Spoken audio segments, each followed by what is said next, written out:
Sir, அண்ணா பல்கலைக்கழக விவகாரத்தில் வந்து பத்திரிகையாளரோட செல்போனையும் பறிமுதல் செஞ்சு விசாரணைக்கு உட்படுத்துறாங்க. அது ஞானசேகரனோட வழக்க திசை திருப்பும். இவங்க முதல்ல யார் இந்த சாரை கண்டுபிடிங்கயா, சாரை கண்டுபிடின்னு சொன்னா பத்திரிகையாளரை போய் கூப்பிட்டுருக்காங்க. 4, 5, 6 பேருக்கே கூப்பிட்டுருக்காங்க. பத்திரிகை நண்பர்கள் 4 பேரோ 5 பேரோ கூப்பிட்டுருக்காங்க. இன்னைக்கு மக்கள் கேட்கதானா அதிரடியா சொல்றேன்னா, ஞானசேகரனுடைய கால் டீட்டெயில் ரெக்கார்டு எங்கிட்ட இருக்கணும், நான் வெளியிடாம இருக்கேன். ஞானசேகரனுடைய மொபைல் போன் ரெக்கார்டு எங்கிட்ட இருக்கு, எடுத்து வச்சுட்டேன். எல்லாத்தையும் அனலைஸ் பண்ணிட்டேன். ஞானசேகரன் 23 டிசம்பர் யார்கிட்ட பேசினா எங்கிட்ட இருக்கு ரெக்கார்டு. 24 யார்கிட்ட பேசினா எங்கிட்ட இருக்கு. அதிலே சில போலீஸ் அதிகாரிகளும் சம்பந்தப்பட்டிருக்கின்றார்கள். இவங்க வேலை எல்லா வேலையும் அண்ணாமலையே செய்ய முடியாதுன்னா நான் மோப்பனாய் கிடையாது. ஒரு வேலையை நான் செய்ய முடியாது. யார் இந்த சாருங்கிறத முதல்ல நீங்க சொல்லுங்க. சிடிஆர் எப்படி எடுத்தீங்க? சட்டத்துக்கு புறம்பாத்தான் எடுத்தங்க ஐயா, உண்மைக்காக எடுத்தேன். எனக்கு சிடிஆர் எடுப்பதற்கு அதிகாரம் இல்லை, என் கையில் சிடிஆர் இருக்கு. ஞானசேகரனுடைய கால் டீட்டெயில் ரெக்கார்டு 1 வருஷம் என் கையில் இருக்கு. யார்கிட்ட பேசினா, எத்தனை முறை பேசினா, 23ஆம் தேதி குற்றம் செய்த பிறகு யார்கிட்ட பேசினா, ஏன்னா 25ஆம் தேதி தான் எஃப்ஐஆர் போடுறோம். அதை எல்லாம் நான் ஒரு நாள் வெளியிடத்தான் போறேன். நான் வெளியிடத்தான் போறேன். பொறுமை காட்கின்றேன். நீ அந்த வேலையை செய்யறான்னு நான் பார்க்குறேன்.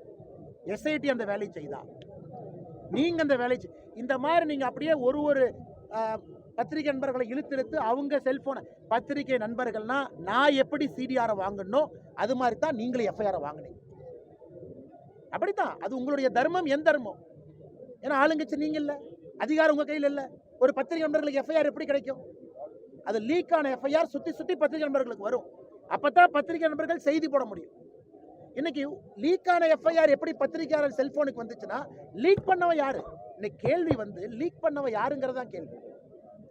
இல்ல காவல்துறை ரைட்டரை கூப்பிட்டுருக்கிறோம், அந்த ஆய்வாளரை போயிருக்கிறோம். இன்னைக்கு ஒரு டிஎஸ்பி அந்த கேஸ்ல இருந்து நான் கேஸை இன்வெஸ்டிகேட் பண்ணி வெளியே போயிருக்கிறேன். அவரை பிடிங்கன்னா நீ லீக் ஆன என் செல்போன்ல தான் லீக் ஆன எஃப்ஐஆர் இருக்கு, என்னையும் கூப்பிடு.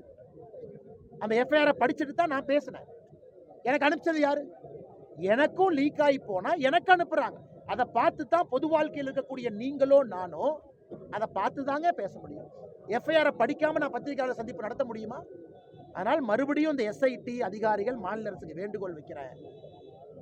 இப்படித்தான் நீங்க இன்வெஸ்டிகேட் பண்ணணும்னு நினைச்சீங்கன்னா எனக்கும் சிடிஆரை வெளியிட தெரியும், எனக்கும் வெளியிட தெரியும். தமிழ்நாட்டு மக்களுக்கு 23ஆம் தேதி அந்த குற்ற செயல் செய்த பிறகு அவன் யார்கிட்ட பேசினா சொல்லுவோம்.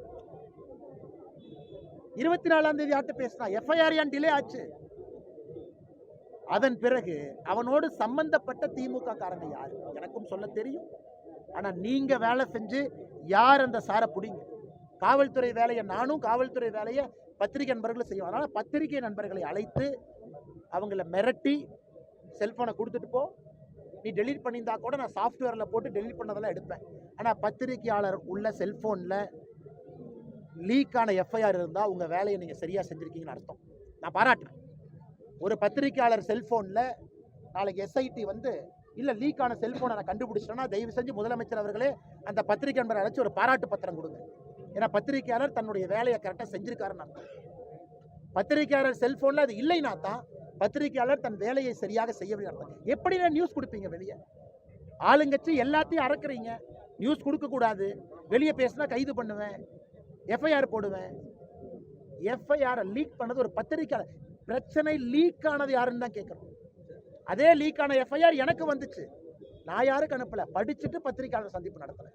எப்படியாவது லீக் பண்ணீங்க, ஏன் இவ்வளவு விரசமா எழுதியிருக்கிறீங்க, ஏன் விக்டிம் ஷேமிங் பண்றீங்க, எனக்கு வராமல் எப்படி சொல்லுவேன்? ஆனால் இந்த கேஸை இதெல்லாம் விட்டுட்டு எப்படி உங்களுக்கு வந்துச்சுன்னு கேட்கறது வெக்கக்கேடு. அதனால் இந்த விஷயத்தில் பத்திரிகையாளர்களோடு முழுமையாக நாங்கள் இருக்கின்றோம். ஏதாவது ஒரு பத்திரிகையாளரை ஹராஸ் பண்ணாங்கன்னா பாரதிய ஜனதா கட்சியினுடைய எங்கள் அட்வொகேட் உங்களுக்கு ஆஜராவாங்க, கட்சி சார்பு இல்லாமல். சுப்ரீம் கோர்ட்டுக்கு நீங்கள் போனீங்கன்னா அந்த செலவையும் பாரதிய ஜனதா கட்சி ஒரு நீங்கள் யாராக வேணாலும் இருங்க, உங்களுக்கு எந்த சித்தாந்தம் வேண்டுமானாலும் இருக்கட்டும், நீங்கள் ஆளும் கட்சி எதிர்கட்சி, ஆனால் பத்திரிகையாளர் என்கின்ற ஒரே வார்த்தைக்காக உங்களுக்கு லீகல் சப்போர்ட்டை நாங்கள் பண்ணுறோம். எப்படி உங்களை பிடிச்சி உள்ளே போடுவாங்கன்னு பார்க்கணும். அதனால் நீங்கள் அடுத்த கேள்விக்கு, ஆனால் சிடிஆர் எப்போ வெளியிடுவீங்கன்னு கேட்பீங்க. வெளியிடத்தான் போகிறேன்.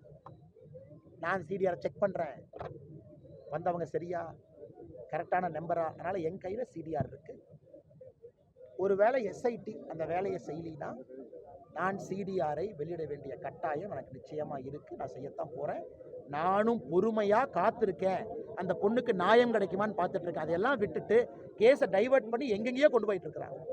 கேஸ் லாஜிக்கல் எண்டுக்கே போல, சைடில் எங்கேயோ வண்டி ஓடிட்டு இருக்கு. அதனால் முதலமைச்சர் அவர்களுக்கு மறுபடியும் ஒரு முறை சொல்கிறேன், அண்ணா யூனிவர்சிட்டிக்கு போகாத முதலமைச்சர் வல்லாளப்பட்டிக்கு வந்த பொழுதே தெரிஞ்சது எங்கே அரசியல் இருக்கிறது என்பதை முழுமையாக நான் புரிந்து கொண்டேன். மக்கள் ஆர்ப்பாட்டம் நடத்தும் பொழுது வல்லாளப்பட்டிக்கு வராத முதலமைச்சர், 18 கிலோமீட்டர் 1 லட்சம் பேர் நடந்த பொழுது வராத முதலமைச்சர், எல்லாம் முடிஞ்சு அவசரமாக குடியரசு தினம் காலையில கொடியேற்றிட்டு அவசரமா ஓடி வர்றாரு. ஏன் அவரை முந்து யாரும் வந்துடக்கூடாது, நம்ம வர வேண்டும் என்று. அம்பலக்கார ஐயாவுக்கும் அரசியலுக்கு சம்பந்தம் இல்லை. எது நீங்க கேள்வி கேட்கறேன்னு நான் சொல்றேன், ஐயா தப்பா நினைச்ச கூடாது. அதிலே வேகம் காட்டிய முதலமைச்சர் அண்ணா பல்கலைக்கழக வழக்கில் ஏன் வேகம் காட்ட மாட்டீங்க? இது முழுசா உங்க ஸ்டேட், உங்க வழக்கு, நீங்க தான் சிஎம். இதுல அந்த வேகத்தை காட்டுங்களேன். கட்சியை விட்டு ஞானசேகரன் இன்னும் சஸ்பெண்ட் பண்ண. அதனால தயவு செஞ்சு இந்த மீடியா ட்ரையல், மீடியா ஹராஸ்மெண்ட் பண்ணாதீங்க என்பதை தாழ்மையோடு மறுபடியும் கேட்டுக்கிறேன்.